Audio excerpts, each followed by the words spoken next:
Hi, hello everybody on Facebook and who have joined us via Zoom. This is Keep the Ghost Light On with your hosts, Robin Frome and myself, Steve Stott.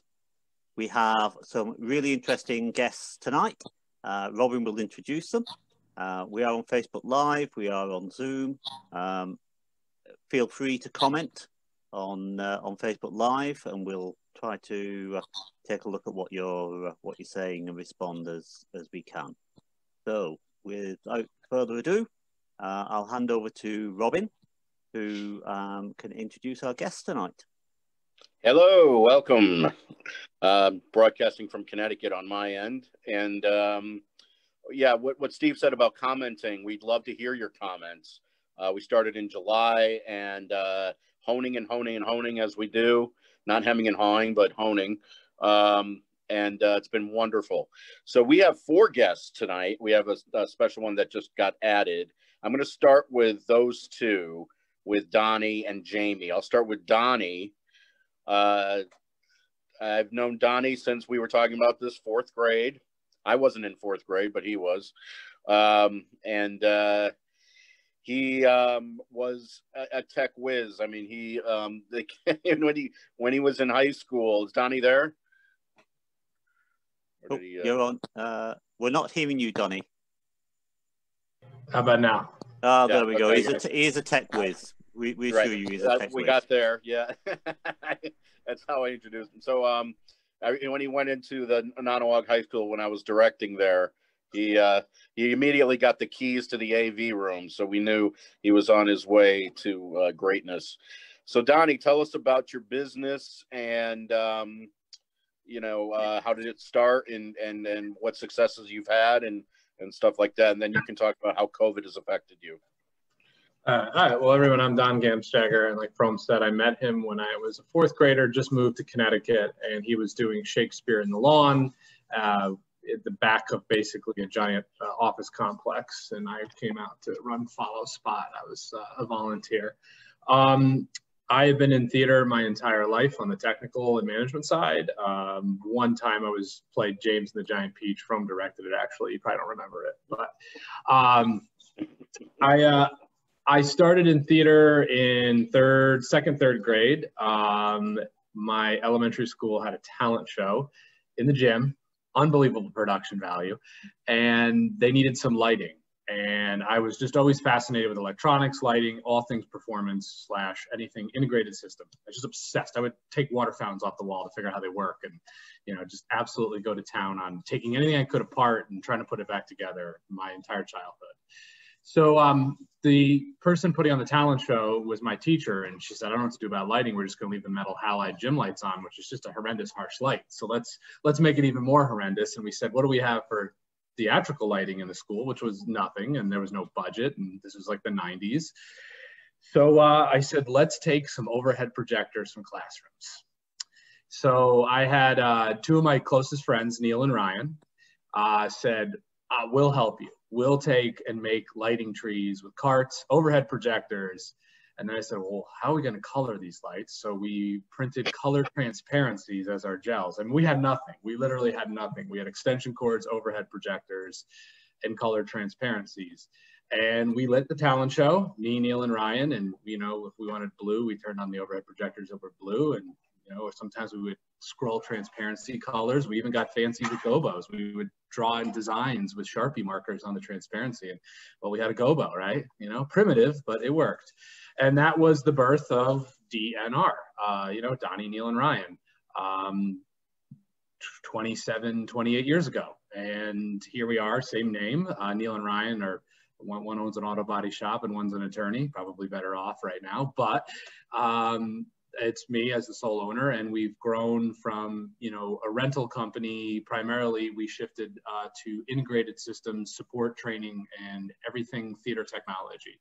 Our slogan or catch line is, we serve the performing arts, and it's more than just selling you a box or a speaker or a microphone or a light or a console. It's, we sell you a system, we sell you a solution, we sell you support, we sell a relationship with education. So we primarily work in the performing arts space. We have a separate division that does corporate boardroom, which bores me to death, but actually pays the bills right now. And We are kind of a footprint throughout New England. We go from Maine, Vermont, a little New Hampshire, a lot of Mass, a lot of Connecticut, Westchester County, and quite a bit of Manhattan.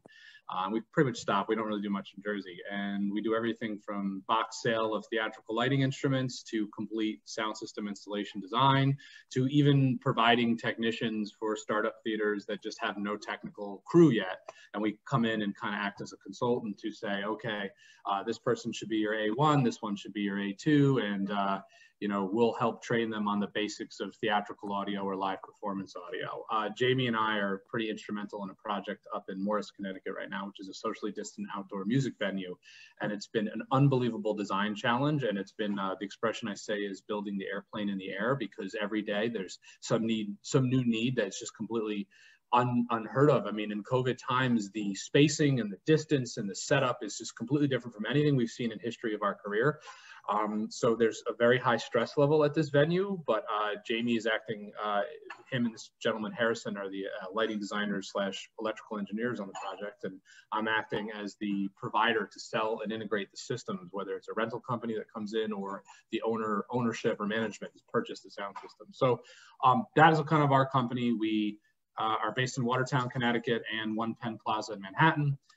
We're staffed at 21, spread between New York City and Connecticut. And again, we serve the performing arts.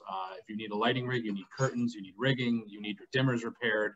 We do everything live performance. We don't do Wi-Fi, we don't do networking. We just do what is in, you know, proscenium forward, you know, everything that the proscenium needs, that's the services we provide. And it's more than just, again, I can't stress, it's more than just a box sale. It's a relationship that we built. So, and again, we have a big regional theater footprint. You know, we're in Warner, everything from the Warner Theater to Thompson Opera House to about 24 high schools. Jamie is at the Sharon Playhouse. Frome, I've done some stuff for you at the Sherman Playhouse. Huge regional theater reach, and whether it's a live music venue or a performing arts for theater or a Broadway touring house, we serve all of those.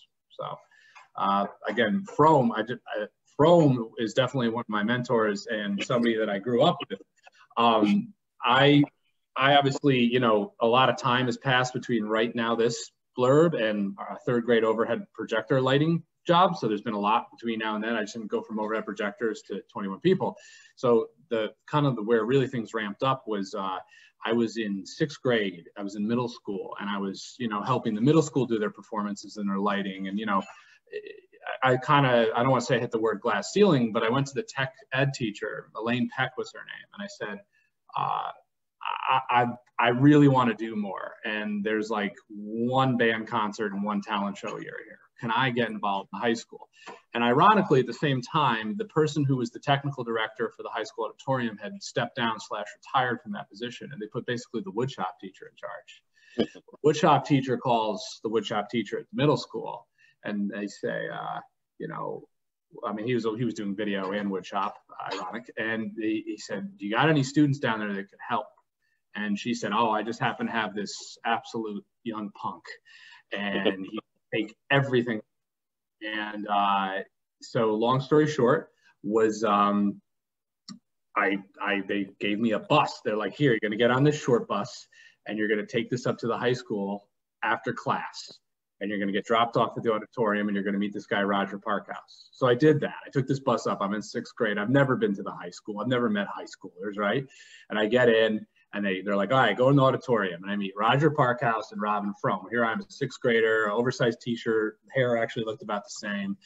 And they said, okay, we don't know what we're doing here. The guy who retired, he's a total jerk. He left, he's out. Well, no, he wasn't a jerk, but you know, he sort of maybe. And you know, we don't know what to do, right? I mean, Frome was kind of left holding the bag, and there was no technical director, and there was equipment spewed everywhere, and you had a, you know, woodshop teacher and an IT person, and we said, okay, you know, we took roles. I said, I love lighting. I'll take lighting, you know, and this kid, Mark Polanski, took audio, and we did Schoolhouse Rock, and I had to self-teach myself an NSI lighting console. I knew nothing about like professional theater etiquette. You know, we didn't have intercom or anything. We were in basically a giant concrete box with 24 channels of dimming on a good day. And we made it work, and we did it, and we lit Schoolhouse Rock, and I'm in 6th grade, and surrounded by high schoolers. It was like totally a surreal experience. And they gave me a nickname. They're like, well, you're not quite in high school, you're quite unborn. So the nickname, the fetus, came. Yeah. Because I was an unborn techie for the theater department. And, you know, here we are. High school, you know, I got into high school. I did all my technical stuff. I ran the theater department, I ran the AV department. We did every event. We literally self-managed all the production in the facility, and the value grew, and I built relationships. And the outcome of it is I left high school, went to college, hated college, dropped out, and never stopped having a company. I've actually never had a job. I've technically been unemployed my whole life, if you really want to look at it. And I've, you know, had this company, and majority of my company is alumni from Nanawak, whether they were in school with me or not. Anyone who I ever met through the theater program, past, present, or future, has actually been recruited on some level to work for me. And a lot of them have been with me for 10, 12 years plus. So I'm really proud to say that a lot of people who work for me are employed from the theater industry. They have real world experience. They're not just out of college and they sat in classroom all day. They've done shows, they've done performances, they've been the stage manager, they've been in Hell Week. They know all those things. So when we go into a customer, we get it because we live the same thing. I still help with a lot. I mean, me and Jamie are very busy technical directing this outdoor venue, and I'm involved in a lot of regional theater, not on a directing level, but on, you know, an advisement level. So that's kind of my story. I'm happy to talk about COVID when the time comes in, but that's my intro. And I don't know if we round it back to you. So yeah. So Donnie, what's also interesting is I went to see a couple what do they call, drive-in films, and saw you come up on the Newtown board there. I think you sold them their equipment and got them going, which is a great thing for COVID, because I've never been to a drive-in movie, and it was a great date night for my wife and I loved it. It was great, even though it was the Goonies. That's all right. We had a good time. So Donnie, why don't you introduce Jamie, because I don't know him, real quick, and then we'll bring it over to him. Yeah, so Jamie is a new player in my life, to be honest, but a very valuable one. One thing that I didn't talk on, Robin, and then it will segue into Jamie, is our company is more than just take your money and leave. We have a real philanthropic view that Jamie will back me up on. If I've got any resources to donate to a performing arts house, I do. I don't even question it. If I can buy an ad in your program book, I do it. If I can sponsor and underwrite a show, I will do it. If I've got a sound system that we pulled out of a place that's old, used, and just good enough for a 200-seat theater, I will donate it or rent it or do whatever. We have a huge, huge philanthropic mission to keep performing arts going, because we know how difficult it can be financially, and we know the struggles. And I'll never forget where I came from, and most of my staff will never forget where they came from. So we were very instrumental in underwriting a couple seasons at the Warner Theater that DNR Labs was. This was about two and a half years ago. We underwrote several shows, from the Full Monty to Mamma Mia to a bunch of shows. And doing so, the Warner introduced me to a bunch of regional theaters, including Jamie's theater, the Sharon Playhouse. And I got very friendly with them and did some business with them, did some services for them. And they said, we're in desperate need for a sound system. And I said, I just happen to have this used system I pulled out of a venue in Albany, and it's still a high quality system. Long story short, I ended up doing a donated rental to that theater for their season. Great success. And that's when me and Jamie got not necessarily even introduced. The artistic director said, we saw your laser light show work, which is a complete hobby of mine. It's got nothing to do with my company. It's a complete separate hobby. And we want to do lasers in a musical. And I said, okay, probably won't work, but let's do it, you know? And I sent up a ton of laser equipment, and I sent up a person to kind of advise. And Jamie took to it right away. I didn't even know Jamie. I never met him. I heard he was the LD, and Jamie took the horns. He said, I'm going to take these lasers. I'm going to integrate it into Beauty and the Beast. It's going to be awesome. And Beauty and the Beast was a huge success with lasers. Unbelievable, right? Who would have thought? So I guess maybe this is the time where I can tell the story from my perspective. Yeah. And then I'll go into a little bit more about me. But yeah, can everyone hear me first off? Yes, Yes. we can. Great, Yes, we can. great. I've been the resident lighting designer at the Sharon Playhouse for the last 3 years. I have been designing shows here for the last over 10 years. And I've grown up at this theater, which is a whole other story I'll get into. But in terms of last year, I, as a lighting designer, both in New York City and all over the country, have been trying to work with lasers for years. When Justin Timberlake did one of his earlier SNL performances as a musician, he did like kind of a mediocre song but it was all done with lasers, and it was the thing that made the general entertainment industry realize, oh my God, lasers are not just a 1980s gimmick anymore. They are a tool for some real art to be made with. And I have tried to be at the forefront of certain lighting technologies in a lot of areas of my life. And lasers are one of those things that I've been wanting to be on the forefront of for a long time. And but there was never the right opportunity. It can be expensive, and I say can be because it shouldn't necessarily be. It can be hard for bureaucratic reasons, which it shouldn't necessarily be. And so it's been hard on a commercial theater world to get that technology pushed into view. And I tried on many a sort of high-profile show in New York City. And long story short, here I am showing up to the theater I already have this long-standing relationship with.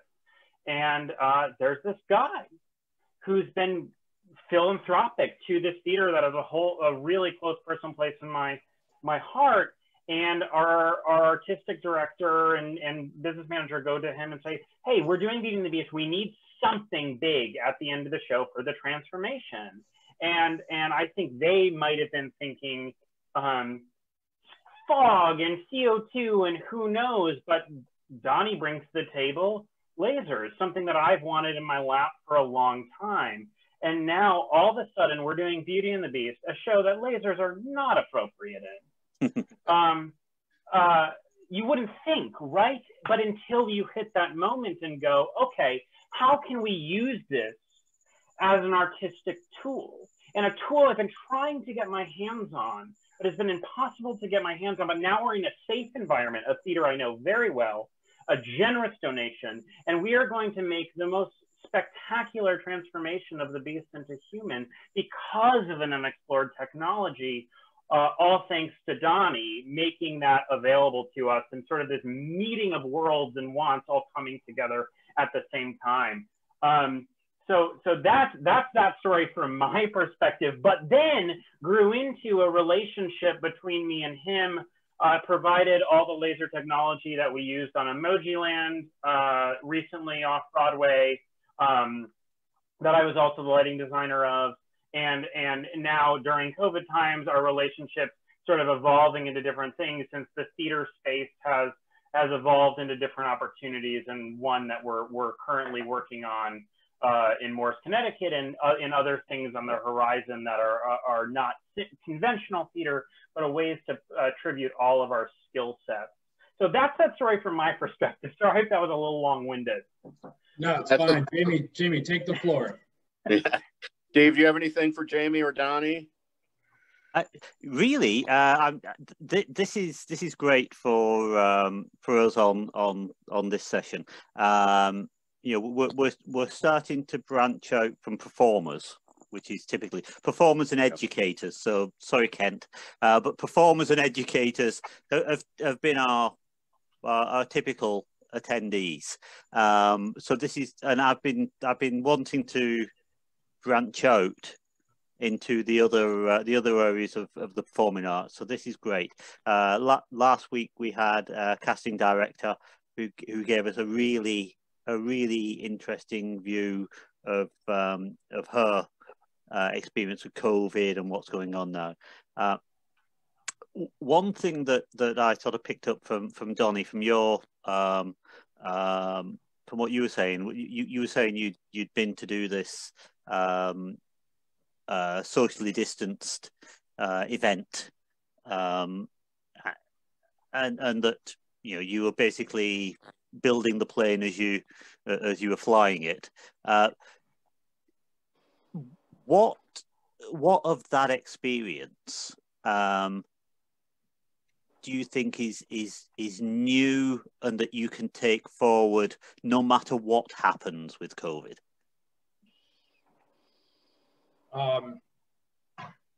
It's a stress management level that's new. Yep. No, that's serious, and we should talk about that because it's because when theater opens back up, I'm really concerned about stress management. And Jamie, I want you definitely to talk about how the light switch doesn't turn back on. There's a ton of management in stress management. Yes. I think the big thing is these spaces are bigger, wider, and spread out, and most likely something that was never designed to be a theater or a venue, right? Like we're in a farm field, borderline Mohawk Mountain ski slope. We're on the bunny. Actually, no, we're on like a main trail. It's a super sloped amphitheater. It's 378 feet-ish wide, maybe a little bit less, and about 285 deep, and those are round numbers. And everybody gets a 8x8 square. It's all 15 feet spaced out, and there's directional aisles, and everyone's very safely spaced. So that's great, but it becomes an incredible challenge. And to be honest, the venue's very difficult to work at, and we're learning that. And every day we're making inventions, from building our own ramps to loading docks to video wall technology and IMAG and time correction and really wide PA and vendors spread out and vendor power and site lighting. I mean, the reason I'm bringing these things all up is you're going to see venues pop up in Costco-sized warehouses because that's how far you have to spread things. I mean, with winter's coming, who knows what the winter's going to bring? We're not going to be inside, I can tell you. We're not going to be in a 200-seat proscenium theater. It just economically won't make sense, right? And I got to touch on that a little bit with this group in Newtown I'm working with. But like, it becomes this, all of a sudden, places that were never supposed to be venues are going to be venues. And there is an unbelievable amount of technology that has not been considered as we've learned. And we've been brought to us and says, well, what about vendor Wi-Fi? What about 24/7 power for vendor food and stage systems and security lights? And what about security? What about production trailers, green rooms? So, I mean, obviously all these things are considered in like a live festival, like a Coachella or a Bonnaroo or like a Gathering the Vibes that happened in Bridgeport. All those logistics were brought in, but they were always brought in close together. Now, like, everything's spread out. Our green room's a mile down the road. You know what I mean? So like, there is so much logistics that is going to be considered and thought about in live performance, because things, again, that have never been a venue before, as simple as a Costco warehouse, will become a venue. And there's so many challenges. I could go for days: acoustics, power, lighting, HVAC control, crowd flow, parking lot lights. I mean, you know, we took a bunch of old 1K scoops and put them on crank up stands to do parking lot lights, because you can't use those generator ones because they're too loud and the audience hears them, even though they're spread apart. And everything's spread, right? So if you need 50 feet of cam theater, you really need 300 feet of cam theater, you know? So it just snowballs. I could keep going. Without being sort of glib about it, you talk of challenges. You know, it would seem for an organisation like yourself, notwithstanding the stress, it's a great opportunity at the moment. You're as I mentioned earlier, after the shock of performing arts has gone away. What are we going to do? You know, no, it's, you know, people are finding ways to do that, and it seems to me, at least, that technology is absolutely key, and know-how is absolutely key in this, to actually just making things happen. There's a lot to know. Sorry, go ahead, Jamie. No, I think that it's technology is key, but what we've learned in what we've been working on over in Morris, and this I could apply to technical theater in general, but is even more exacerbated now, is it can't just be about the arts. And it also cannot just be about technology. Yep. Both are fun, but you cannot specialize in just understanding the tech or understanding the art. It is about where these two things meet and then using your creative, artistic thinking to solve problems that seemed technologically impassable, or using the technology available, or creating new technologies, or combining different technologies into a new technology to then solve artistic problems. Absolutely. And I think this is where technical theater achieves its strongest, and as well versed as you can be in both the art and the tech is where you can succeed. But that is then even blown and expanded into further proportion with COVID, because now it's stretching both of those muscles so much further. And that's what we've been experiencing on the farm. Absolutely. And you know, I think, you know, we could do a whole hour you know, on technical theatre. On Facebook Live right now, we have Al Chiappetta, who is our technical director up at the Sherman Playhouse, and he has, I can speak a little for him. He returned to theatre after a very long break when he came to Sherman, and basically had the lighting deck thrown at him and been with us like that, and has done exactly what you guys have been doing. Has taken something, understood it, and made it work. But also he has that keen understanding of theatre. And that for us has been where as a playhouse, we've really benefited. Also, I'm absolutely certain he could run a wood shop as well. So going back to your original story, Donny, Al is a guy who can do everything. This isn't an advert for Al, but it's just really just highlighting the fact that you know, without that understanding of theatre, the technical side, you know, doesn't succeed. There's communication needed that only an appreciation of theatre can really really achieve. So so Robin, I think maybe we should move along. So over to you for a second. Yep. Thanks, guys. Don't disappear, Donny and Jamie. I'm going to put you on mute. Sounds good. There we go. Thanks. Kent, are you there? Right, Kent, yes, you're on mute. Right here. Oh, there you are. Right there. Okay. Kent, you can't see him. You can't see me? Oh, there you go. Okay. Never met you, but I'm so glad we got on Facebook together. I think we have a common friend in Vanessa Morosco. Vanessa, yep. Yep. Where did you meet her, in a Shakespeare festival or down in Tennessee? My wife was in an all-women's production of Julius Caesar with Vanessa. And okay. So Tracy and Vanessa have kept in touch and all that. So sounds great. So we have two drama widows married. Yeah. Right. Exactly. And you have a large amount of Shakespeare training, classical training. I believe there's festivals involved, but right now you are at Trinity Pawling, a very, very nice school in Hudson Valley. And are you in session? Yeah, today was our first day of classes. Yes, we're in person. I was all masked up today. We are in person, and we're doing we are doing a little bit of a hybrid model at some points. We have some remote learners as well as international students, obviously being remote learners. So, but yeah, we started today. So it's really exciting, and it's great to have students back on campus. It's also a little daunting and a little scary in a way, but you know, it's good. I'm glad that we're back in person, and I think we had a lot of protocols put in place to keep us safe and to set us up to succeed, and hopefully everybody is adhering to that as we move forward. So we had a good first week last week, which was like a lot of the students coming in and everybody getting tested and then retested, and You know, knock on wood, not one faculty member, staff, or administrator or student tested positive. Right. Well, that's excellent. Yeah, with over 250 people on campus. So that's pretty great. So we're trying to really create this bubble as much as we can.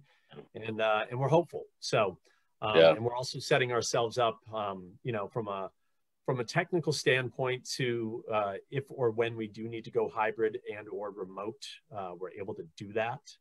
So we're doing that. But yeah, as you mentioned, Robin, I'm the director of theater arts at the Trinity Pawling School, which is in Pawling, New York, really very close to where you are, Jamie, over there at Sharon. And I know Tom Sweats pretty well. So I know Tom over there and a few other people. But yeah, so I just started my 4th year here. It's a school that is for 9th through 12th graders, and we do 3 main stage plays a year. We do a fall play, winter musical, as well as a spring production. So we have a pretty vibrant program. I teach acting and theater practices, stage combat, a playwriting and directing class, and then also public speaking, and as well as directing the plays. We have a really great relationship with the Westover School over in Middlebury, Connecticut. So we're working with them. We're an all-boys school, they're an all-girls school. So we've collaborated on a few things. And in the spring, especially once we went virtual, we worked with them on a verbatim project where we interviewed a lot of the essential workers at the time. This was in April. And then did a verbatim project with them where between our school and their school, and took some of the stories from either postal workers or even, you know, doctors and nurses, and then just kind of brought them to life in a Zoom world. And then we also, at Trinity Pawling in the spring, we also did a production, a 24-hour monologue from the 24-hour plays under that umbrella. So did that. But yeah, I'm a professional actor and director, and I've worked, around the country doing that. And as you mentioned, Robin, I do have a lot of Shakespeare credits. I also really like new work and new play development. It's probably like a lot of us here, you know, you kind of go where the money or where you get hired. So oftentimes, you know, when I interviewed here, they asked me that. They were like, you have a lot of Shakespeare credits and everything like that. And I was like, well, that's because that's what I get paid to do. And I'd love to do more new play development and new plays or whatever that is, or devised work or anything, you know? Right. So I've been lucky to do that. My wife is also, she's the director of education for the Saratoga Shakespeare Company, as well as an adjunct professor at WestCon in Albany. And she was supposed to be at Marist this year too, but they, you know, everything, just all classes are all over the place, as you know, some people know. So yeah, I mean, I certainly don't have, my gosh, like Jamie and Donnie have like these awesome intros and stories and stuff like that. But it's like, you know, I just hear them talking, and the balance between that tech side and that art side, as Jamie said, I just think that it's one and the same, and it's even more of a collaboration that I think is going to be happening. I'm really interested to, you know, hear what everybody has to say and think about, you know, how they've pivoted during this time, and what they're thinking and what's going to happen and all of that. And, you know, even just from a tech standpoint, you start to hear like what will happen next. So, yeah, I'm really interested in that. And also just wondering about, you know, when we really will be back in the theater. And as you talked about, Johnny, like saying like in a proscenium sense, you know, or even in a black box sense and stuff like that. And I'm, you know, I'm not a Debbie Downer, but I'm also like, I'm wondering when that will happen, when we really will. When we really feel like, okay, I'm ready to go back in and sit next to, you know, 100, 200 people that I don't know. Right. Well, I think you fit on something there, Kent, and that is that there's a lot of enthusiasm from performers, from directors, from people who are producing, producing performances, producing shows, and lots of innovative ideas on how are we going to stage this. Right. How are we going to avoid spitting on each other? How are we going to, you know, all that, you know, yeah, we could do this, we could do that, we could do the other. But two things sort of stand in the way in my world.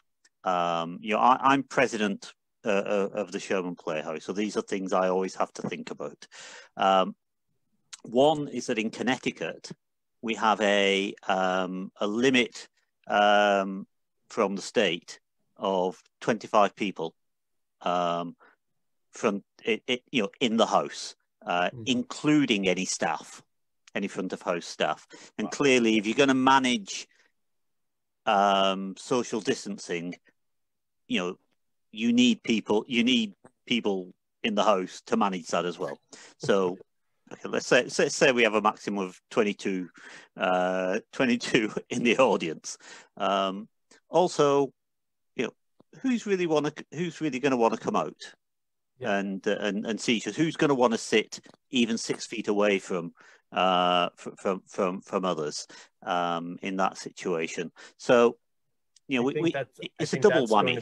I think that's going to be the big question. And I was on a webinar with the Society of Directors and Choreographers, and they had a great panel of some of the artistic directors at some of the big regional theaters. And Nataki Garrett at Oregon Shakes had mentioned how they were doing a poll, or they were asking audience members and reaching out, and they were saying she was saying about 60% of their audience will not come back, probably won't come back. So, and she was looking at it as an opportunity too. Like, okay, so now we can generate some new work, and now we can maybe make something, through racial injustice and Black Lives Matters and playwrights and all of this idea of like, we are going to have to try to find a new audience and create that world. And how do you do that? And I think a lot of it probably goes right to what Donnie and Jamie are talking about too, is like, where is that collaboration? How do we maybe grab a younger audience? How do we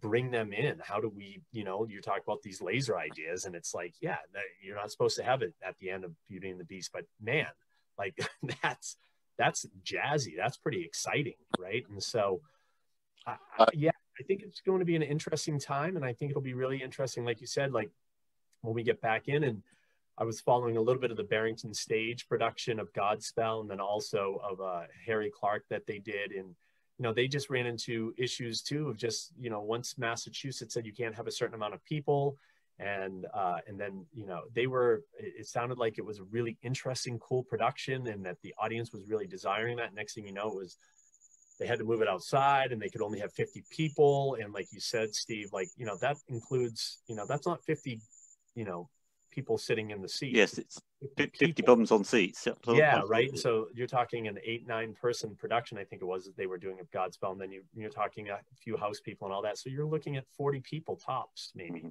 35, and that's hard. It's hard to sustain that. So, I'm very interested in what you said about Oregon Shakes. When they said that 60% of the people will not be coming back, does that, and I don't mean to be ageist, but is that the elderly? I think it's a little bit of both, to be honest with you. I think some of it is that. I think it's some of that in them being cautious, as well as just saying that maybe they're not going to be in that area anymore, or we're not going to travel like we did, or that's not going to be our focus anymore. That's such a destination theater, right? Yes. So that their audience is saying, I don't foresee myself flying there and staying up there, and that might be for years to come until I feel comfortable doing that. So I think that's what some of it was. But yeah, I think it's a little mixed, Robin. I think it might be something of an older audience, but I would say for the most part, I would think that their audience is pretty young and pretty vibrant. Yeah. They're they're doing a lot of productions that are, so it really doesn't have anything to do with a specific age. It has to do with people's fear, basically, across the board. Is that what we're talking about? People's fear of being there. Yep. So I mean, I don't want to quote figures that I haven't I haven't gathered myself, but our local theatre leaders around this part of Connecticut have been discussing this, and one of the theatres did do a survey of their audience, and overwhelmingly it was, we'll only come back when it's safe. Right. We'll only come back when it's safe. And yes, good. So let's make it safe. Exactly. Yeah, exactly. But our demographic skews older anyway. So if it skews older, do we need to be looking at adjusting our program, our season? Do we need to be looking at attracting an audience who is more prepared to take that risk? Potentially, but again, my feeling is that we'll only open when it's safe to do so. Right. My first priority is the safety of the audience, the cast, the crew, anybody involved in the theatre. So we certainly won't be taking any risks, but we do need to be ready. And for to move when it happens. For the Sherman Playhouse, just as an example, you've got to go by the town's rules, because that's right. The town building. I mean, so which is cool. And in one way, it's not me, it's the town. Yeah, but it makes and as I say, the number one thing is safety, not to take unnecessary risks.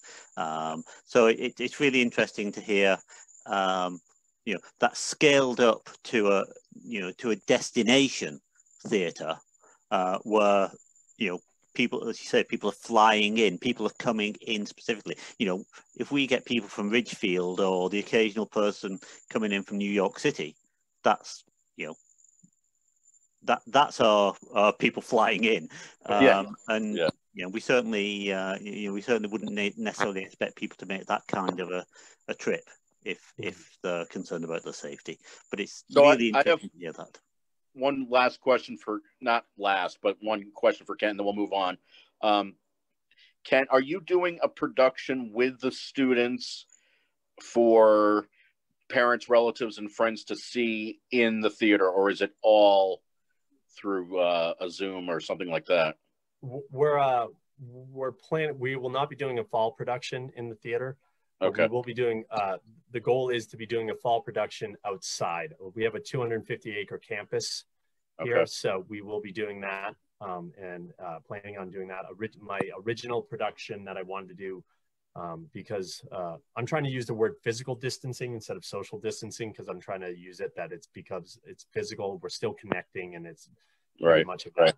But I was going to do Lord of the Flies, and there's just too much movement and too much interaction or at least I felt like there was, or how I wanted to stage it. So I'm looking to do a handful, probably 4 or 5 one-acts or short plays of 15, 20 minutes on different spots on campus. And so the audience will move to the different spots to watch, and we'll see how we do that, if that's the goal. And I'm taking an idea a friend of mine had called having hula hoops. Everybody, there's hula hoops, and people have to stay in the hula hoops and watch. And so the nice thing is if you have a quarantine family, or a family that they could be in that hula hoop watching. So we're going to set these up on campus, and that's the idea, that we try to make it an event, make it fun. From a technical aspect, I don't know how much we'll do.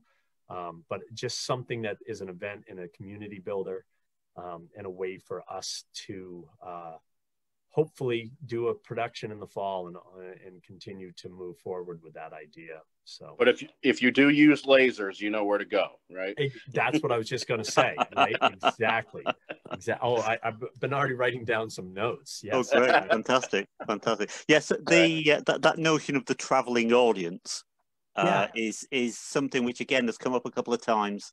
As an innovative idea that you can move the audience, and the notion being that you effectively can split the audience as well, so you can manage the number at any station as the things rotate, and that's something which I'm thinking about, but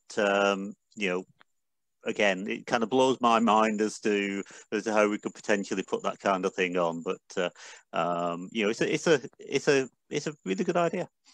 If you were a parochial school, you could do pageant wagons with Stations of the Cross and stuff like that. Yeah, we are Episcopal. We are Episcopal. Okay. But, Oh, yeah. there you go. There you go. Yeah, I You guess got I that could. idea. I You got know. I that don't know if idea that's from in my Fro. wheelhouse, and I'm not sure if that's exactly Second what I would Shepherd's want play. to. Come on. There we go. Yeah, there you go. There you go. Right. From's giving you the idea.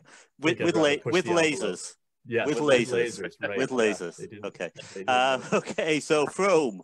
Yes. Okay. So yes, next. Thank you. thanks, Kent. So Thanks, again, Ken. Please stay on. Yeah. So we our last guest, but not least, is Kat. And Kat joined us a little bit last week on the Zoom, and she's back, thank goodness. And voiceover talent. Wanted to say, if you didn't hear this last week, she did one of my father's books, and that's how I got in contact with her, because my brain goes, well, then I'll get in contact with her. I might as well be a leech here. But anyway, and she is in a band and basically tri-state area type thing. So hi, Kat, how are you? Hello, hanging in, and thank you for having me on here. Like I said, last week's conversation was very insightful to me, and I was especially excited about this session, hearing that some tech people were in, because with live music, that has been, like, live streaming has been the thing. Pretty much as soon as we were kind of starting to see the head of this virus come up, I almost immediately bought a live streaming. It was a Roland Go Live, I think, that plugs into your phone, and you can connect a microphone to it. And I was looking at some other ones because I was going to get my guitarist one, and there's a version that has an input for guitar, and they're already like a few years old. I think they were called iRigs or something like that. So the same one that I saw around the beginning of March that was going for $20, within 2 weeks, you couldn't find one cheaper than $80. Wow. So, you know, people have very quickly tried to hop onto the tech wagon, and here in my area, actually not even just in my area, in general, musicians have been trying to do the live stream stuff and find better ways to do it, because there's only so much good sound you could get out of the cell phone, and, you know, it doesn't always work out. So that's something that musicians and different acts have been trying to work through, me included. So I will be looking forward to pick your brains, guys, later. So Kat, tell us a bit about your voiceover work and how that may have been affected for the positive or the negative by the pandemic. So just pretty much everything changed for me with this pandemic. You know, I had shows booked all through the summer, and, you know, I had about four different bands that I was jamming with, a couple tribute bands, and my band Resilient, an original girl rock group, but, you know, we do like alternative punkish kind of rock. So really everything changed. But as far as the voiceover stuff, I started to just take more classes, actually acting and dialect course. So I have at least 2 to 4 classes a month that are centered around acting and focusing in on dialects from around the world, just because it's a useful tool. And in the beginning of the pandemic, all the studios closed. You know, you couldn't even get into a studio.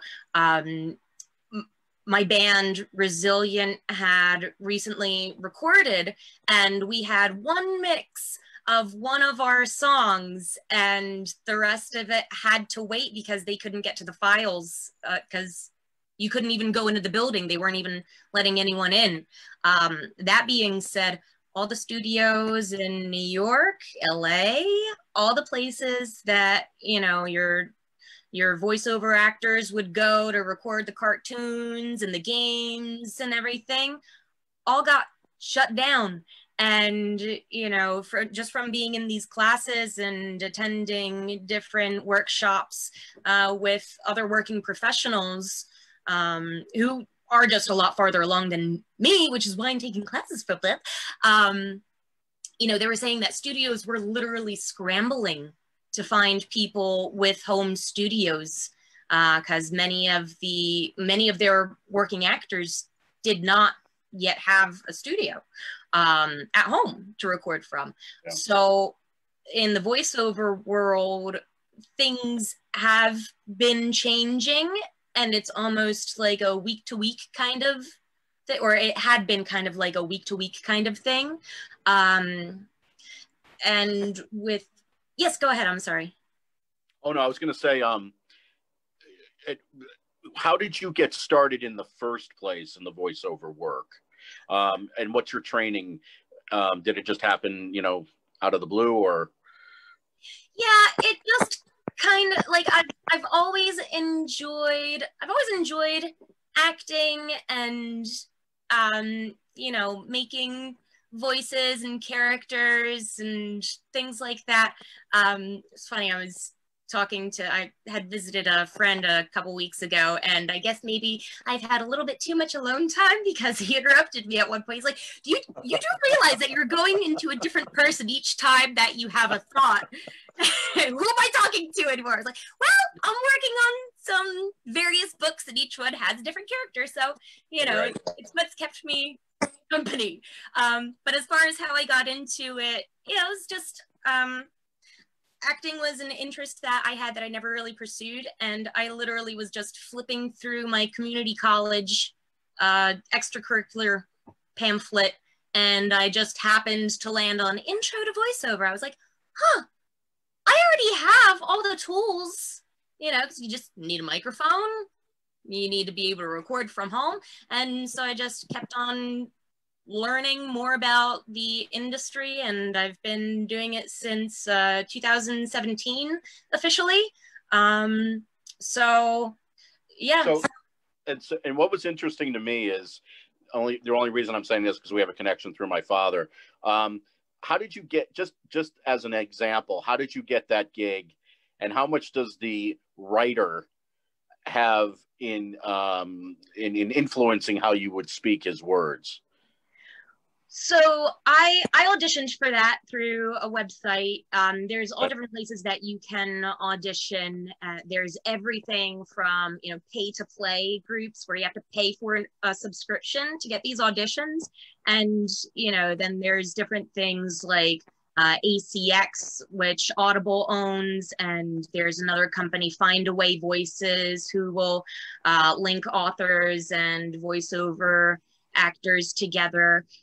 So I do just audition for different parts, and the whole process is basically you audition, they hire you, hopefully, and then from there, what I like to do is, you know, first just record a small portion of the book, which features a lot of as many characters as possible, and then have those voices approved.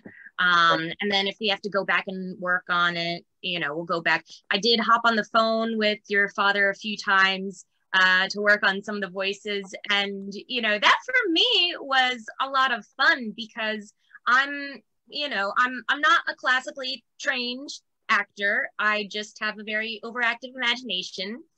And I just like to play and have fun. So working with him to, you know, just speaking as the character as he's, you know, going on describing the character, you know, eventually we got there.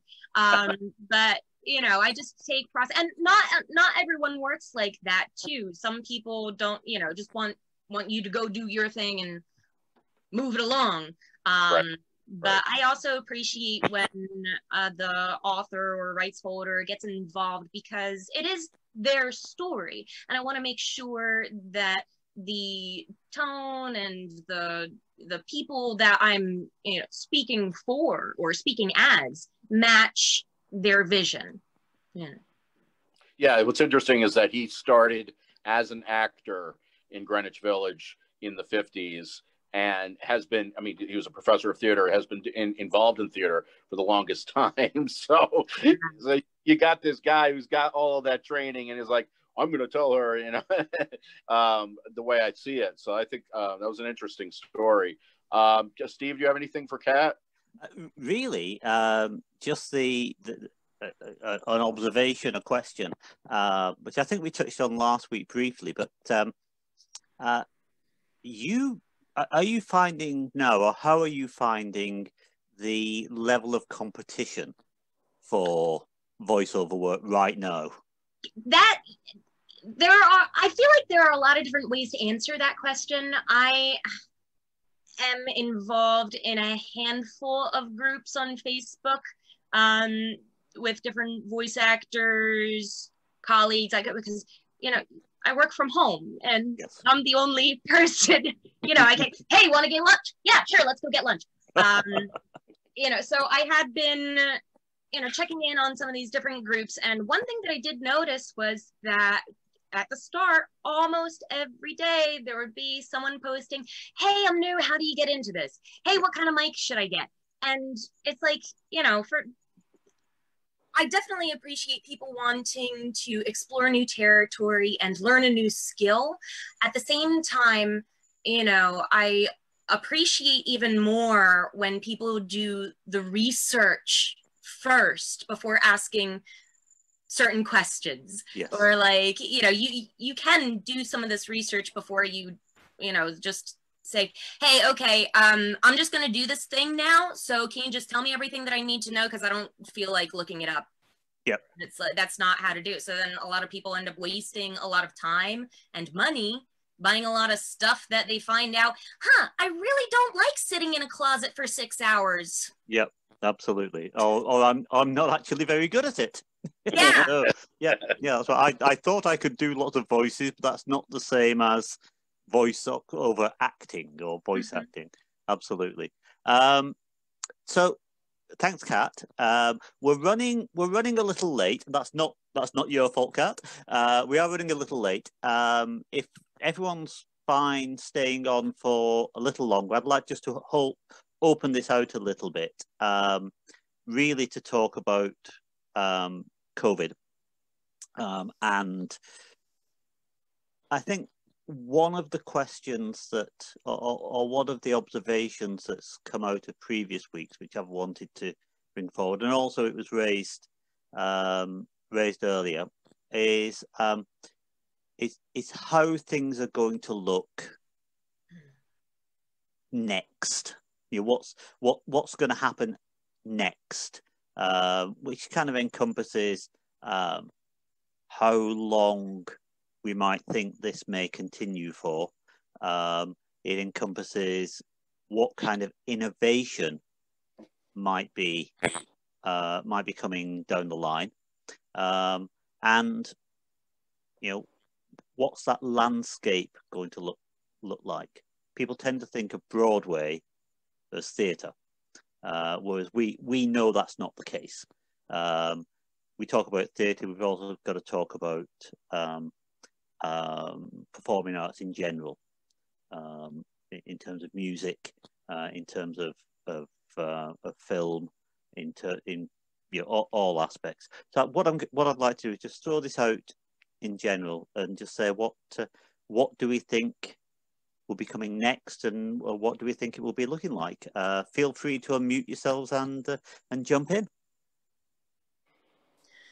Well, I'll just kind of kick it off, I guess. I do really feel like these live streams are going to continue to be a part of it. One thing that I'm kind of hoping for is maybe they'll do live streams with a small audience, because no matter what, there is no replacing the experience of being there, especially, I think, with music and just, you just don't have the same feeling. You know, you can still be up there jumping around like a maniac for the two people who are allowed in the audience, but, you know, the audience and the performers, I think in all performing arts, they feed off each other. That's why you know, I get goosebumps just thinking about it. In, you know, the very dramatic scenes in a playhouse, you can hear a pin drop, and, you know, you get evil glares to someone who coughs or is opening up their little cough drop in that scene. It's like, don't you know something important's going on? Absolutely. Anybody coughing now in a theatre will definitely get an evil Oh, glare. yeah. Absolutely. That's really interesting. Let's just sort of throw that out, because again, we think of it being performing, but how are you going to get that relationship? How are you going to get that intimacy and that immediacy of a live performance? I think that's probably what everybody's trying to kind of figure out, you know. And I mean, I've been watching some of these, you know, Zoom readings and a few other things, and it's filled a little bit of a need in a way, but then sometimes it feels like it's a little saturated. And it's also, I think, as Kat's talked about, it's given a lot of people a platform, which is really, really wonderful. But also it feels like there's just so much and too much in a way. And so there's that. But then, like, it's interesting to think about like what is next in a bigger sense of, like, the Avett Brothers played last week down there, and like at a speedway or something like that, and they had people in their cars there, and then they live streamed it as well. And I know that a few other performers are starting to do that, right? And like, so 4 million people tuned in and paid a couple bucks or whatever it was. And I'm wondering if other people feel like that might be something that's starting to happen in a bigger sense. Like, that's how we're going to see things. Like, I know they did that at Red Rocks recently with some people. They weren't performing for anybody, and they streamed everything, and you know, and then, you know, 4 million people tuned in to watch, you know, Nathan Radcliffe, and it's like, oh my gosh, like, it's kind of crazy to think like how many people are witnessing what's happening now. But I also think that we're talking about America here, and I think Europe is going to, you know, come back with their theater, because they did the right thing. They closed down for a couple of weeks, you know, and I mean, we have a lot of states, and, you know, the Northeast is doing okay, but, you know, in my opinion, and I know I'm being opinionated here, we didn't do it right. We just didn't do it right. We did not figure this out like China did, like Germany did, and these other things. So, and they won't let us in, so we can't go see anything there either, you know. So that's another factor, in, you know. So Jamie, I think you look like you want to you can contribute. Yeah, because this is the thing I've been emotionally grappling with for 5 to now 6 months myself, and I think we were in a period of time that, because of technology and because of certain opportunities technology was allowing, lines were getting blurred of what theater was, how we defined theater, and the situation we're in now was a prime opportunity to explore those blurred lines. But for me personally, it actually made those lines that were confused before more distinct. The art form of what is a musical, we've known for 100 years, can cross genres, whether it's from the stage to film to radio to podcasts now. We know the idea of a musical is it can pollinate in these different forms. We know the idea of drama can pollinate in different forms, in different areas, in different art forms. But it then begs the question now, once again, when people are trying to do Zoom readings, Zoom performances, internet performances, what is theater? And to me personally, and I don't mean this to be pessimistic, I actually mean this to be optimistic, is that theater is simply the idea of these different art forms all happening in a communal space. That can't happen right now. So as hard as you try to make Zoom a replacement, it's not. And we should not pretend that it is. It is not theater. It is a tool. It's a tool to get a certain job done. And let's continue to use the tool to allow some bit of artistry to move forward, but let's not call it theater. Theater is us being together, experiencing it together. Let us use it as a tool to be able to come out of this and create the best new theater possible we can deliver, but let's not make this tool right now theater. That's my personal view. And maybe it's a little stilted too, because I'm a little bit of jealous of my friends that are writers and actors and still can express themselves in this medium where my particular paintbrush I cannot bring into it. Right. So I am a little biased here as well. But that's sort of my view on it. But it's not out of pure pessimism. It's let's learn from this time off in a way to use this tool and let us target this energy and what we can accomplish, which is writing. You know, I have been as a person who loves contemporary theater, and what I primarily do is new works. I am exhausted, especially people of my generation, pushing new musicals and new plays into production too early before they are ready, when they have not gone through the proper workshop processes, when they have not done the rewrites, when they think they've written the next big thing and they've not done their due diligence. Let's use that time in this manner before we put it into production, before we make it theater. But that's certainly, again, you know, that's a theme that we've heard a few times. That theme of the opportunity for creativity, the opportunity for looking at different ways to present, and also that opportunity for using the time to develop works that you wouldn't otherwise have. Ken, you have an observation? Yeah, no, Jamie, I so appreciate what you said about it's a communal space, right? And that's what we need, and that's what is missing. And I do think, you know, my wife and I started last year the Pawling Theater Exchange, which is right here on the campus in the summertime. It's a 2-week for new work, right? New development, new play development. But new work in the sense of, I mean, we had Neutral Chaos here doing some fight combat. We had an off-Broadway company.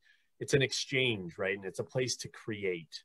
But so we've done some Zoom work over the summer, which has been really, really great. But it's been like in a workshop sense, as you mentioned, Jamie, not like pushing it out there. Like, and it's been really, really fantastic. I mean, we've done a couple plays. We've done a screenplay. We've done a pilot. All sorts of things, and workshop them in a private manner. And I think it's been really helpful and really great to have some actors that would be so difficult to get on board because they're too busy or doing other things, and they're in Texas or they're in you know, Atlanta or LA. And you know, we put together one reading one night of a screenplay, and I mean, people popping up, and I was like, oh my gosh, you're on Ozark and you're on this and you're on this, and that's been really great. And I completely agree, Jamie, that the idea of pushing things out there and that saturation market a little bit of like, I feel like there's so many things popping up to watch of like, and I've watched a few and I feel like, okay, they read through the play once and they're like, okay, now let's do a reading of it because and it feels a little self-indulgent and a little bit ego-driven. Like, I just have to, you know, I have to do this. And so, and Ken, you know, you know, again, this is an opinion of mine, and I know others have different opinions, and that's perfectly valid. The mounting of productions over this medium, over Zoom, is very much for the performers, and very much for the theatre, not so much for the audience. Simply because, you know, trying to translate what is a communal experience in 3D onto this medium is not necessarily the approach. What I would what I would say is, again, and maybe this speaks to Donnie and Jamie, Zoom is the default. It's the go-to at the moment. We talk about Zoom because it's there. You know, is there an opportunity for the technology that allows for the, you know, that more of that experience and platforming something new in a, you know, in an effective way? Donnie. So a couple of things. From, what's the name of your father's book? I'm going to put it on Audible. Disclaimer, it was also one of my first audiobooks. Fine, don't worry. Kat, what are the chances we can hear you play that xylophone before we end tonight? I see that thing in the corner there. Yes. So in the time that, you know, just talking about working on productions, I have learned xylophone, which was at my family's farm where I am right now. Great. And have learned that it's tuned to 432A. So I had to re-record an entire work that I was working on. Once I found that out, I was like, I want to put xylophone in. Why is this A not the bass A either? So yeah, I can play it. Yeah, please, outro, right? Outro should be the xylophone. Anyway, so Kat brought up a good point. Audience is everything. Audience is everything, right? Like, you guys could do 25 people inside your proscenium theater in Sherman, or, you know, it's like, Sherman, yeah. I don't know. I feel safe, but I'm going to be like, where is everybody? This show must suck because no one's here, right? That's right. Yeah, absolutely. Broke directed it. It blows. No, but, That'll be a big audience for Frome. He'd be happy with that. No, so I want to comment on this because audience is everything, and audience feeds the performers. And so we did a huge comedy act last Sunday. Jamie was the LD, I was the technical director, and I keep going back to this farm, but this farm is the only live audience performance thing I know of on the face of New England right now, right? And the comedian, who's a big name comedian, got off stage, and I actually got a chance to chat with her about the venue. And she goes, "This is the most incredible venue I've been to. The farm's gorgeous. There's stars. There's cows moving over there, blah, blah, blah," right? And I said, "What was one thing that was missing?" And she said, "You know what? The audience was so far away from me, and I couldn't read their emotions, and I couldn't hear them." And she goes, "I use that to fuel my situation. I use that to go next. I use that to think of the next story I'm going to tell and haggle audience." She couldn't do that. Her nearest audience member was 50 feet away, and everyone was so spread, and there's background noise and cars behind the stage. So she actually said, like, would it be possible to have like shotgun mics in the audience that feed audience noise to stage? And could I maybe have video monitors and you guys just grab random close-ups of people's faces? So we want to talk about technology that I'm looking into. That is definitely something I'm looking into. We have big name comedians there for the rest of the fall. So audience is everything. I think that there's going to be a hybrid of live streaming and audience. But that audience, people tight together in a Broadway theater, people tight in a small regional community theater, you know, blah, blah, blah. That energy, right? And everything's energy. That energy fuels the performers. And I just think 25 people inside, I know your theater well. I've been to a bunch of shows there. Yep. 25 people inside your proscenium theater, it's going to be awkward. I'm sorry. And if I absolutely. Absolutely. It's not something that I would like to do. If we find that is the only way forward, and that's what we need to do, and we can get that, then maybe. But again, it would need to be the right show, because what you can't put on is a quarter of a show. No, you can't put on a quote. And it's in sustainability, which is, I'll get into live stream in a second. So Ken, nice to meet you. I'm no stranger to your school. I haven't worked with your school, but I drove past it like every day for a year when I worked in Pawling. We just recently renovated the high school up there. It's got a brand new auditorium, lighting, sound, rigging, curtains, down to the seats. And I managed the whole project. So I drove through the campus, just scouting it out, being like, who's my new customer? Obviously. So it's nice to meet you. I'm no stranger to Westover. Westover is 500 feet outside these Breeze Windows. I live right off the campus in Middlebury. I Okay. work with them. So obviously you work with Marla and Yeah, Ian Marla's Dietrich. here. Yeah. So I know them. I do a lot of technical services for them. I'm no stranger to Westover. So it's nice to meet you. And I hate the word social distance. I think I hate it. I stay social, stay safe. I don't know. So I can't agree with you. I hate the word social distance. People, physical distance, Yeah, I've been using that phrase since last week and in the first day of school today, just saying, okay, keep in mind physical distancing, everybody, and just trying to see if I can switch it. So yeah. Well, Ken, it's a pleasure to meet you. And like I said, I'm no stranger. I've driven through that campus, and literally right through the woods there is Pawling High School. And they actually have their new theater in the high school is no joke. I mean, it doesn't have a light tower, but it's a brand new LED lighting rig, brand new sound system, new seats, a bunch of ETC hoist. It's a real theater now, and they really got an upgrade. So that's great. I know the area well. And the actors are great. We're at an all boys school, and so we have some of the young women from Pawling High School and Brewster and some of the other area schools in our production. So, which is great. So I know a lot of people, and I go over there and see all their shows and everything like that. So that's great. So this is fantastic. And next time we'll grab a cup of coffee from 6 feet somewhere or whatever it is, and we're there in Sharon. Kitty and Doyle or something is a great spot over there. Oh my gosh, I love that place. So best, of course.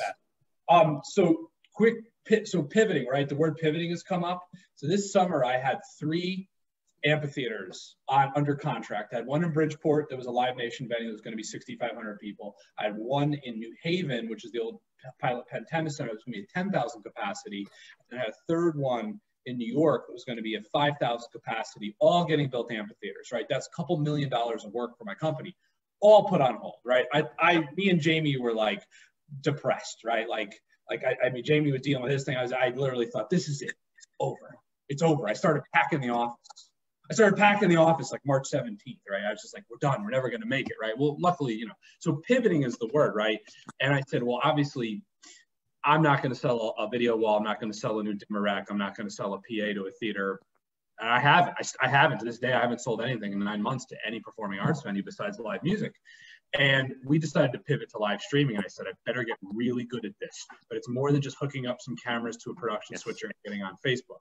And first of all, I would rather not watch anything than watch theater on Zoom. I'm just going to be honest. Zoom is a meeting platform. It's a good platform for what we're doing here. It's actually great for this kind of interview thing. I actually love it. We integrate it into video control rooms all the time. However, it's totally inappropriate to send somebody to Zoom to watch a performance. And some people have argued, well, it's cool because you can see the rest of the audience. And I'm like, I go to a musical and I don't want to see anyone. I want to see the stage. I want to feel the energy. So we're against that. However, we'll integrate it with a premium live streaming service. So all this being said, we have been talking to a lot of theaters that we work with, and only a couple of them have financially purchased a system, and some we've even donated to, but they still have no content. Yes. Palestina and Waterbury has no tours. They've got a system. Klein Theater in Klein Memorial in Bridgeport bought a huge multi-camera system. They have no tours. They have no music. They have no audience. So there's a couple things I want to just talk about that you need to know with live streaming, right? So I've learned so much about live streaming and the hardware in 6 months than I have in 20 years of doing this. And there's a couple big things to bring up Kat's point. Price gouging. I found that anything cheap, Amazon, readily available, got gouged for an outrageous price. And I found it was still junk, right? Like a $20 USB pre is good for your living room, but terrible for the theater. And it's still junk, but you're paying the price of something good. And the supply chain got destroyed. Anything that was cheap was unavailable for weeks at a time. Forget about getting a USB microphone. Forget about getting a Logitech webcam. Forget about buying a laptop. It was over. And if you could find one, it was 3 times what it was worth.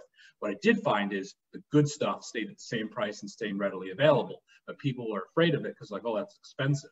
But then they were forced to buy something that sucked for the same amount of money. So I saw a lot of people taking advantage of that. They bought junk. It's being thrown away now, and we're basically replacing it with what they could have paid. So like buyer beware, it's still happening. I went on Amazon just down during this call, and a robotic camera that I know is worth $500 is still on Amazon for $1,500, right? Because they can do that. So my advice is do your homework, because the camera that costs $2,000 and cost $2,000 before COVID and cost $2,000 now. It's going to be readily available and the best quality. It's only going to be $500 more than basically the Fisher Price one that Amazon's price hiked. So people have to be very careful of that.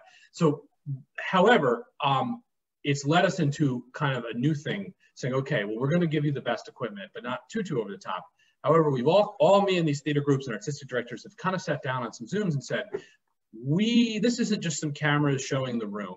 We actually need to integrate the video production of these musicals or these shows or these live performances with a second director, a director for what might be the limited audience. And we place a director in the video control room that knows the show, almost like an assistant stage manager. Yep. And the entire live stream is shot out, cued, and figured. Every shot taken during the live stream is teched during a rehearsal.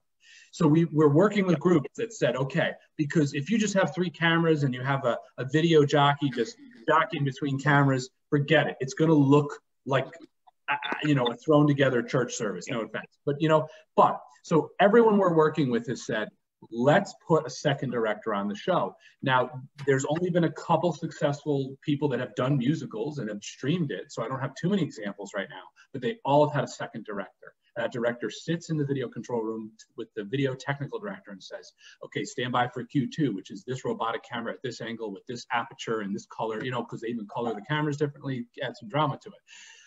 That leads me to another thing is, forget about manned cameras because it eats your audience capacity, it eats that. So we have gone strictly robotic, and people have cringed at robotics. Oh, they're never fast enough. They don't look good. They're security cameras. They've come a long way, and they're so inexpensive now, relatively speaking, from where they used to be, that we install 6 to 7 in a theater, which gives you unbelievable flexibility to A, never have a moving camera on shot, and B, you can always get those high action fight scenes or whatever. So cameramen are not an option. It's not an option because it's just too much capacity in your house. You've got 3, 4 cameramen, there's 3, 4 seats that you don't sell. So a lot of theaters that we're working with that are doing productions, and some of them are really limited. Some of them, there's an opera house / a couple prosceniums in the Poughkeepsie area that have theater organs that have bought streaming systems from us. The Burnham, I can't say it correctly, but they have literally put an artistic director in the video control room to do the video. And they've got, a lot of them have gone Vimeo because it's definitely good quality. YouTube's good too, but Vimeo seems to be that. The last thing that a lot of theaters are struggling with, and I'm working with, is, okay, we do have a mix of audience and streaming. What's the paywall? And we've experimented with some platforms to integrate with their box office so they can virtually sell a ticket. You're getting ticket, seat C, whatever. And it's really a unique link that cannot be shared, because some of these theaters just send out a Zoom link or a Vimeo link with no security on it, and somebody puts it on their Facebook, and now this entire performance of live music or whatever is being watched for free. So I've worked with a lot of box offices, and I've worked with third-party companies like Crowdcast and there's a couple others that they receive your stream and they sell the ticket. They take like $1 or whatever a seat, and they manage it through your box office. The paywall is very important, and it has to run through your box office. And your box office needs to sell a virtual ticket like they sell a paper ticket or actual seat. So anyway, those are all things we're working on and learning. It needs to be art now. It can't just be a multi-camera shoot like it's a corporate meeting. The paywall has to be correct. It's got to be pre-planned, and there can't be any human operators. It's got to be all robotic cameras hidden. I mean, we've integrated cameras into the sets of stuff, and Jamie, we're going to be moving cameras, putting a bunch of robotics on stage at more so we can get audience reaction shots, but in person. So anyway, that's kind of all my takeaways from it so far tonight. Sure. And streaming is the future. I hate to say unfortunately, because I'm biased to sell it. I love live theater, and again, that energy that brings everyone together. But it is the future. So there's some people I've talked to, and I hate to use ages as well, but it's the truth. Let's be real. There's some elderly people that said, we love Broadway. However, I will never return, even with a vaccine. I'm too terrified. But I will buy a virtual ticket to Phantom of the Opera for $85. I will buy that because I don't want to watch a pre-canned movie. I want to watch that performance that night. I want to see mistakes. I want to see the audience's reaction. Absolutely. So streaming, I've never been so busy installing streaming. I will say that I'm very busy in House of Worship and any music venue. Theater is slow to take off because of all those concerns between paywall and artistic. However, we're working with people to say, hold on, you're not thinking about this right. You need to put a second director on the show, et cetera, et cetera. Yeah. So if you don't mind, I'm going to use that real quick to just one jumping off point, which is Broadway can make that happen in a sense because they have control of the property, and I'm sure MTI and Rodgers and Hammerstein and these other organizations are going to start to open up what these licensing opportunities are. But in the immediate, going down that streaming road that Donnie is talking about, which is going to be the closest we can get for a long time to being in the room. Licensing of the properties you're producing is going to be a huge, huge challenge, which is why I am actually trying to be the optimist in this. And this is an opportunity for new work, because these contracts have not been written yet. Yeah. And as you develop new work, you can write these contracts to pay off for those artists creating the work, and not have to deal with licensing a title that there is no format to license for a streaming opportunity. All right, you're right though. You're right. We got to move in. Yeah, I think we've got to sort of bring ourselves to a close here. I mean, we could talk for hours on this. I knew from the outset that this would be a lively night, and so it's proved to be. And this is exactly why we put this together. Conversation. It's exactly what together. It's lively, but I'm so depressed. I don't say. Sorry. I'm kind of with Jamie on this now, that there's an opportunity here, and again, we've been hearing this from week to week. There's opportunity here, and that when all the pieces come together, there will be an explosion of creativity, but it won't necessarily be a return to what we know. Yeah. That's not to say that people won't be coming to the theatre to see things. I think we will get back to that. But there will be other things that come out of this, which will become standard, or that will become another option for performances. When they go to the restrooms, they will wash their hands. That's right. That's right. That's right. Okay, so we'll bring this to a close. It's been a great evening. Thank you so much, everybody. Thanks, Kat, Donnie, Jamie, and Kent, for your contributions. What we've been saying to our previous guests is, please come back. Please come back as watch what we're doing as audience, or as jump on Zoom or watch on Facebook Live, and also please come back and participate again. It'd be great to revisit this conversation in a few months' time, and just see where things have gone, and see what the predictions are, and whether they've come true. So thank you so much, everybody. Thanks, guys. Have a good night, everybody. Okay, take care, everybody. Bye bye, everybody on Facebook Live. Thank you. Bye bye. Thanks, Donnie. Thanks, Jamie. Take care Thanks, now. Kat. Robin, thank you.